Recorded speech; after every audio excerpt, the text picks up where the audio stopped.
Hello, greetings from Hull on the northeast coast of England on a somewhat cold wintry day.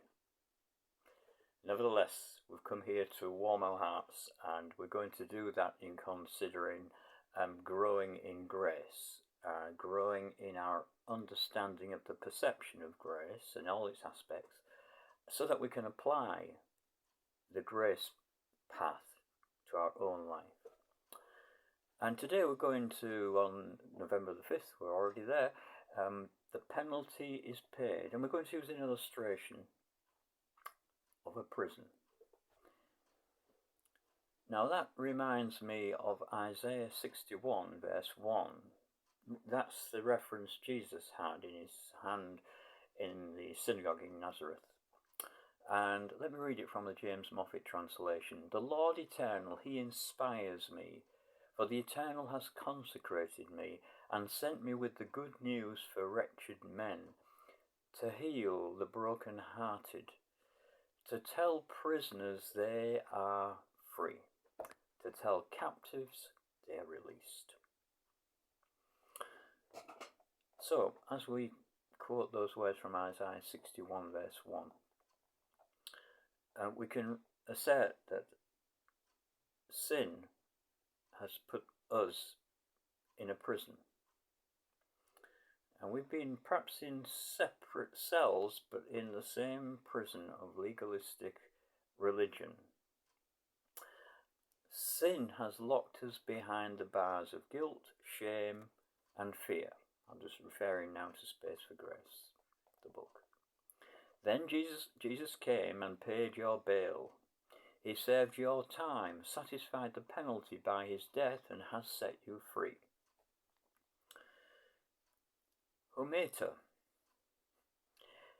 In 1973, the Brazilian government, San Jose de Campos, that area, the Brazilian government set up a scheme involving a prison renamed Humeta. It was to be run on Christian principles, with the exception of two full-time staff. All the work is done by the inmates. Families outside the prison adopt an inmate to work with during and after his term. This concept has spread to other prisons. Here is a report from a visitor. He says, when I visited Humeta, I found the inmates smiling, particularly the murderer who held the keys, opened the gates and let me in. Wherever I walked, I saw men at peace. I saw clean living areas, people working industriously. The walls were decorated with biblical sayings from Psalms and Proverbs. My guard escorted me to the notorious prison cell once used for torture. This was the high security wing. Today, he told me, that block houses only a single inmate.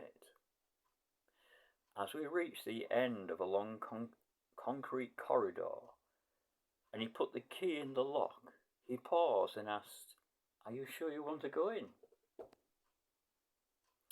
Of course, I replied impatiently. I've been in isolation cells all over the world. Slowly, he swung open the massive door, and I saw the prisoner in that punishment cell. A crucifix, beautifully carved by the Humeta inmates.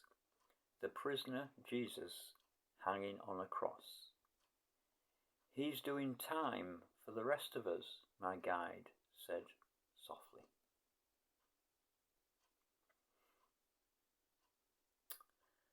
Yeah, we may have been chained up in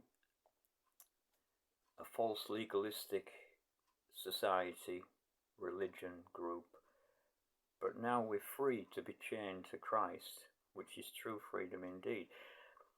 This reminds me, as a footnote, of Galatians 5 verse 1. Got it here from the New Testament translation by William Barclay.